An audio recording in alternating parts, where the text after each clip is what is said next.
అరుణాచల శివ, అరుణాచల శివ, అరుణాచల శివ, అరుణాచల. ఎంతో ప్రేమించుకొని పెళ్లి చేసుకున్నారు. కానీ ఇప్పుడు ఒకరి ముఖం ఒకరు చూసుకోవాలంటేనే చిరాగ్గా ఉంది. ఒకప్పుడు ప్రాణంలా చూసుకున్న మనుషుల మధ్య మాటలు తగ్గిపోయి మౌనమే రాజ్యమేలుతుంది. విడిపోయే అంచున ఉన్న జంటలు కూడా మళ్ళీ ఒకటయ్యారంటే నమ్ముతారా? ఇది కథ కాదు, కల్పన అంతకన్నా కాదు.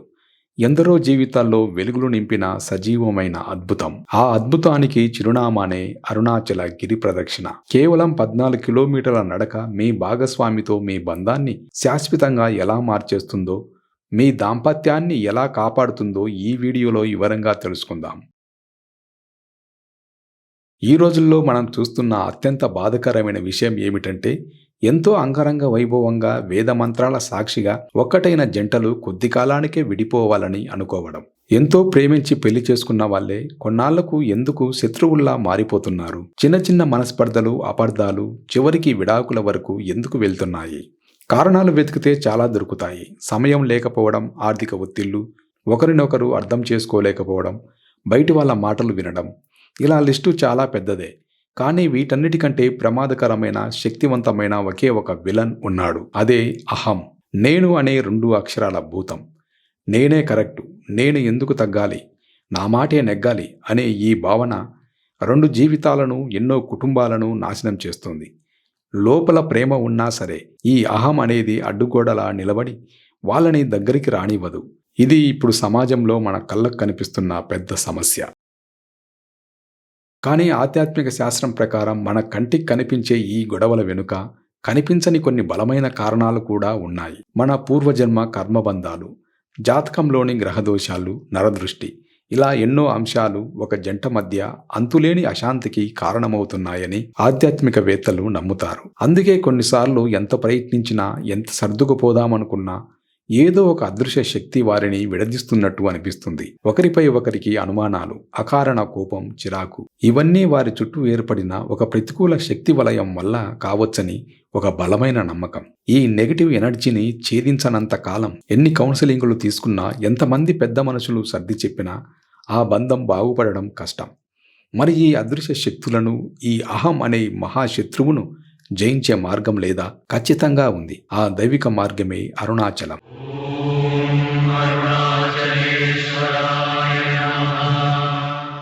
అరుణాచలం ఇది కేవలం కొండ కాదు, సాక్షాత్తు శివస్వరూపం. అగ్నిలింగ రూపంలో ఆ పరమేశ్వరుడు వెలిసిన దివ్యక్షేత్రం. అందుకే ఈ కొండను స్మరిస్తే చాలు ముక్తి లభిస్తుందని పురాణాలు చెబుతున్నాయి. మరి అలాంటి అరుణగిరి చుట్టూ ప్రదక్షిణ చేస్తే అది నేరుగా ఆ శివుని చుట్టూ ప్రదక్షిణ చేసినట్టే అని భక్తుల ప్రగాఢ విశ్వాసం. అసలు దాంపత్య సమస్యలకు అరుణాచలానికి సంబంధం ఏమిటి అంటారా? దాని వెనుక ఒక అద్భుతమైన కథ ఉంది. శివుడు అర్ధనారీశ్వరుడిగా దర్శనమిచ్చిన క్షేత్రం అరుణాచలం. ఒకసారి పార్వతీదేవి సరదాగా శివుడి కళ్ళు మూయగా యావత్ ప్రపంచం అంధకారంలో మునిగిపోయింది.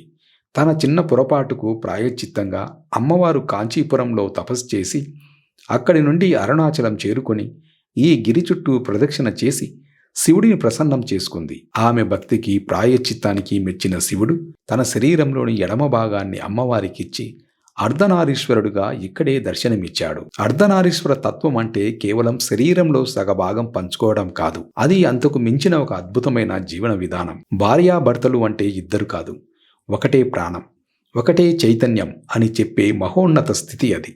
ఒకరి అస్తిత్వాన్ని మరొకరు గౌరవించుకోవడం, ఒకరి బలాన్ని మరొకరు రెట్టింపు చేసుకోవడం, ఒకరి బలహీనతను మరొకరు ప్రేమతో పూరించడం, ఇదే అసలైన అర్ధనారీశ్వర తత్వం. ఇక్కడ శివుడు పురుషుడు అంటే స్థిరమైన చైతన్యం, పార్వతి ప్రకృతి అంటే చలించే శక్తి. ఈ స్థిరత్వము, శక్తి కలిసినప్పుడే సృష్టి సాధ్యమవుతుంది. ఒకరిపై ఒకరికి ఉన్న ప్రగాఢ నమ్మకం, సంపూర్ణ అవగాహన వలనే ఇది సాధ్యమైంది. శివుడు శాంతంగా ఉంటే అమ్మవారు శక్తిగా ఉంటుంది. శివుడు ఉగ్రంగా ఉంటే అమ్మవారు శాంతస్వరూపిణిగా మారుతుంది. ఒకరినొకరు అర్థం చేసుకొని సమన్వయంతో, ప్రేమతో ఒకరి కోసం ఒకరుగా మారడమే దాంపత్య ఐక్యతకు ప్రతీక అని చెప్తారు. ఇదే అర్ధనారీశ్వర రూపం. మరి ఈ అహంను జయించడం ఎలా? ఇక్కడే మనకు భగవాన్ రమణ మహర్షి చూపిన మార్గం గుర్తుకొస్తుంది. అదే నేను ఎవరు అనే విచారణ. గొడవ పడుతున్నది ఎవరు? నా మాటే నెగ్గాలి అని పట్టుబడుతున్నది ఎవరు? ఈ నేను ఎవరు అని లోతుగా ప్రశ్నించుకున్నప్పుడు ఆ నేను అనేది కేవలం మన అహం సృష్టించిన ఒక నీడ అని, అది మన నిజ స్వరూపం కాదని అర్థమవుతుంది. ఆ గిరి చుట్టూ కలిసి నడుస్తున్నప్పుడు ఆ ప్రదక్షిణ మనలోని అహంను అణిచివేస్తుంది. అప్పుడు భాగస్వామి మీద ఉన్న ప్రేమ అనే అసలైన నేను బయటపడుతుంది. ఆ నేను అనే శత్రువును గుర్తించినప్పుడే దాన్ని దాటి మనంగా మారే మార్గం దొరుకుతుంది. అర్ధనారీశ్వర తత్వానికి ఇది మొదటి మెట్టు. ఎక్కడైతే ఆ తత్వం వెలిసిందో ఆ పుణ్యభూమిలో ఆ గిరి చుట్టూ దంపతులు కలిసి అడుగులు వేస్తే వారి మధ్య ఉన్న అహం నశించి ఈ అర్ధనారీశ్వర తత్వం సిద్ధిస్తుందని ఒక బలమైన నమ్మకం. భగవాన్ రమణ మహర్షి కూడా ఈ గిరి ప్రదక్షిణ ప్రాముఖ్యతను పదే పదే చెప్పారు. ఆయన మాటల్లో చెప్పాలంటే, నిప్పు అని తెలిసి మీరు ముట్టుకున్నా తెలియక ముట్టుకున్నా అది కాల్చక మానదు. అలాగే నమ్మకంతో ప్రదక్షిణ చేసినా నమ్మకం లేకుండా చేసినా అరుణాచలం తన పని తాను చేసుకుపోతుంది. వాళ్ళ పాపాలను అహాన్ని కాల్చేస్తుంది. ఈ ప్రదక్షిణను ఆయన సంచార సమాధి అంటే నడుస్తూ చేసే ధ్యానం అని వర్ణించారు. మహర్షి వారు ప్రదక్షిణ అనే పదానికి ఒక అద్భుతమైన అర్థం చెప్పారు. ప్ర అంటే సర్వపాప నాశనం, దా అంటే సర్వ కోరికల సిద్ధి, క్షి అంటే కర్మక్షయం అంటే కర్మబంధాల నుండి విముక్తి, నా అంటే జ్ఞానం అంటే మోక్ష ప్రాప్తి. ఇంతటి శక్తివంతమైనది ఈ గిరి ప్రదక్షిణ. 14 కిలోమీటర్ల పరివర్తన మార్గం. సరే, ఈ ప్రదక్షిణ ఎలా చేయాలి? ఈ గిరి ప్రదక్షిణ మార్గం సుమారు 14 కిలోమీటర్లు. ఈ ప్రదక్షిణను చెప్పులు లేకుండా చేయాలి. అరుణాచలేశ్వర ఆలయ రాజగోపురం ముందు నుండే ఈ యాత్ర మొదలవుతుంది. ఈ 14 కిలోమీటర్ల దారి కేవలం రాళ్ళు రప్పలతో నిండిన దారి కాదు. ఇది ఒక శక్తివంతమైన యోగ మార్గం. ఈ మార్గంలో 8 దిక్కులలో 8 శివలింగాలు ప్రతిష్ఠించబడి ఉన్నాయి. వీటిని అష్టలింగాలు అంటారు. ఇవి కేవలం లింగాలు కావు, నవగ్రహాల శక్తికి కేంద్రాలని, వాటిని దర్శించడం వల్ల గ్రహదోష బాధలు తొలగిపోతాయని భక్తులు ప్రగాఢంగా విశ్వసిస్తారు. ఈ అష్టలింగాల దర్శనంతో పాటు దారిలో ఎందరో సిద్ధపురుషుల ఆశ్రమాలు, జీవ సమాధులు ఉంటాయి. వారి సూక్ష్మ శరీరాలు ఇప్పటికీ ఈ గిరి చుట్టూ తిరుగుతూ ప్రదక్షిణ చేసి భక్తులను ఆశీర్వదిస్తాయని చెబుతారు. నిజ జీవితంలో జరిగిన సంఘటన. వారి పేర్లు రవి, కవిత అనుకుందాం. పెద్దలను ఎదిరించి పెళ్లి చేసుకున్నారు. వారి జీవితం ఒక కలలా మొదలైంది. కానీ 2 ఏళ్లు గడిచేసరికి ఆ కళ పీడకలగా మారింది. ఇద్దరూ ఉన్నత జాబులు చేస్తున్నారు. ఇద్దరికి మంచి సంపాదన. కానీ ఆ డబ్బే వారి మధ్య అహాన్ని పెంచింది. నేను ఎక్కువ సంపాదిస్తున్నా అని రమేషు, నేను నీకంటే దేనిలో తక్కువ అని కవిత. ప్రతి చిన్న విషయానికి గొడవ. చివరికి ఒకే ఇంట్లో ఉంటూ కూడా ఇద్దరూ అపరిచితుల్లా బతకడం మొదలుపెట్టారు. విడాకుల కోసం కోర్టు మెట్లెక్కారు. ఆ సమయంలో వాళ్ళ బంధువు ఒక సలహా ఇచ్చాడు. మీరు ఎలాగూ విడిపోవాలనుకుంటున్నారు కదా, నా కోసం ఒక పని చేయండి. చివరి ప్రయత్నంగా ఇద్దరూ కలిసి అరుణాచలం వెళ్ళి ఒక్కసారి గిరిప్రదక్షిణ చేసి రండి.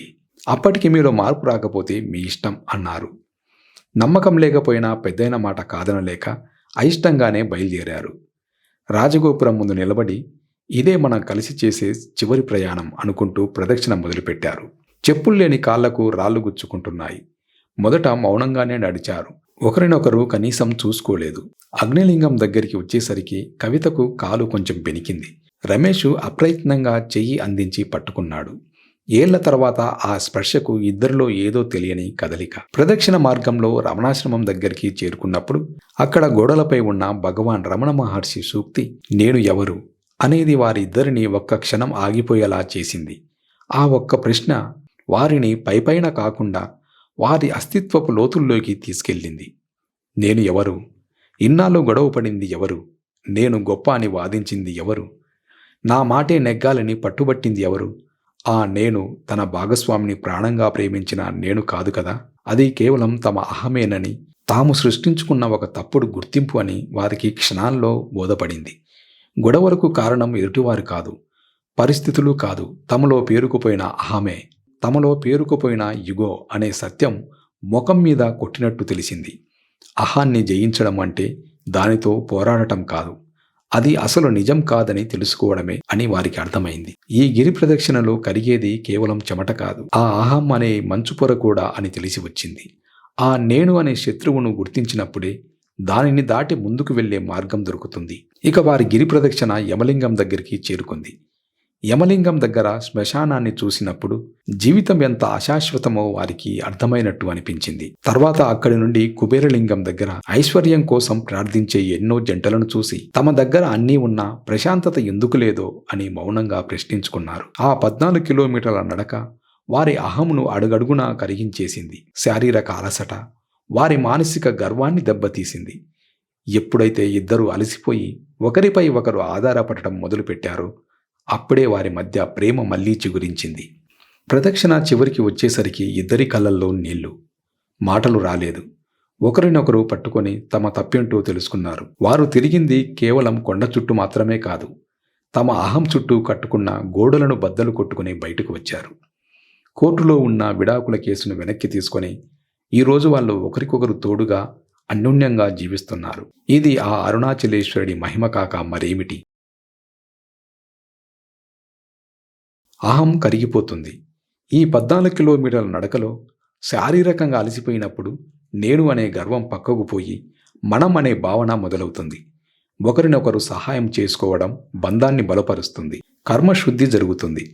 ఆధ్యాత్మిక నమ్మకాల ప్రకారం ఈ ప్రదక్షిణ దంపతుల మధ్య ఉన్న పూర్వజన్మల రుణాత్మక కర్మ బంధాలను తొలగించి, అలాగే గ్రహ దోషాలను కూడా తొలగించి వారి బంధానికి ఒక స్వచ్ఛమైన పునాది వేస్తుంది. పరస్పర అవగాహన పెరుగుతుంది. ఈ ప్రదక్షిణ సమయంలో ఇద్దరూ లౌకిక ప్రపంచానికి దూరంగా కేవలం ఆధ్యాత్మిక చింతనతో ఉంటారు. ఈ సమయంలో ఒకరినొకరు లోతుగా అర్థం చేసుకోవడానికి అవకాశం దొరుకుతుంది. శివపార్వతుల ఆశీస్సులు. ఇక ఈ క్షేత్రమే అర్ధనారీశ్వరునికి ప్రతీక. అర్ధనారీశ్వరుడు వెలిసిన ఈ క్షేత్రంలో కలిసి నడవడం ద్వారా దంపతులు సాక్షాత్తు శివపార్వతుల అనుగ్రహాన్ని పొందుతారు.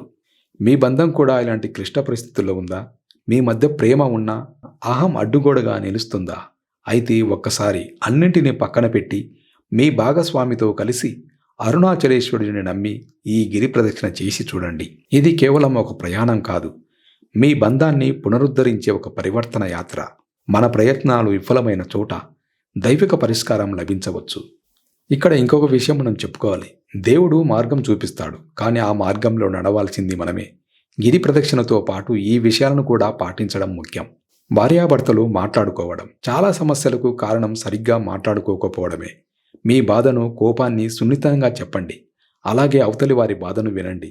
తగ్గి ఉండటం. గొడవ జరిగినప్పుడు ఎవరో ఒకరు మౌనంగా ఉంటే పెద్ద అనార్థాలు తప్పుతాయి. నేనే గెలవాలి అనే పంతం కంటే మన బంధం గెలవాలి అనుకోవడం ముఖ్యం. అరుణాచలం వెళ్ళినప్పుడు ఇద్దరు కలిసి దైవ సన్నిధిలో గడపడం వల్ల ఒకరి పట్ల ఒకరికి సానుకూల దృక్పథం ఏర్పడుతుంది. ఆ సమయాన్ని గొడవలు లేకుండా సద్వినియోగం చేసుకోండి. మీరు తప్పకుండా అరుణాచలం వెళ్ళి గిరి ప్రదక్షిణ చేయండి. అది మీకు మానసిక ధైర్యాన్ని, సానుకూల శక్తిని ఇస్తుంది. కానీ దైవదర్శనం చేసుకున్నాక మా బంధం బాగుండాలి, అందుకోసం నా వంతు ప్రయత్నం నేను చేస్తాను అనే సంకల్పం కూడా తీసుకోండి. అరుణాచల గిరి ప్రదక్షిణ మీ జీవితంలో లేదా మీకు తెలిసిన వారి జీవితంలో ఎలాంటి అద్భుతమైన మార్పు తెచ్చిందో మీ అనుభవాలను కింద కామెంట్స్లో మాతో పంచుకోండి. మీ అనుభవం ఎందరికో స్ఫూర్తినివ్వచ్చు. ఈ వీడియో ఎవరికైతే అవసరమో వారికి చేరేలా తప్పకుండా షేర్ చేయండి. ఎందుకంటే ఒక బంధం నిలబడితే ఒక కుటుంబం నిలబడినట్టే.